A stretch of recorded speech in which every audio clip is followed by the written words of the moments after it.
വിഗ്രഹമില്ലാതെ പുണ്യാഹമില്ലാതെ അഭിഷേകം കഴിക്കാറുണ്ടിവിടെ. ദുഃഖങ്ങൾ മുഴുക്കാപ്പു ചാർത്താറുണ്ടിവിടെ. മേൽശാന്തിയില്ലാതെ മന്ത്രങ്ങൾ ചൊല്ലാതെ കലശങ്ങളാടാറുണ്ടിവിടെ. ഓർമ്മകൾ ശീവേലി തൂകാറുണ്ടിവിടെ.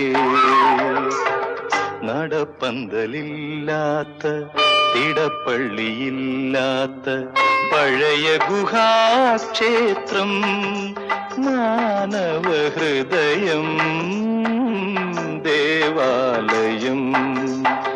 പോയ വസന്തം നിറമാല ചാർത്തും ആരണ്യ ദേവാലയം മാനവഹൃദയം.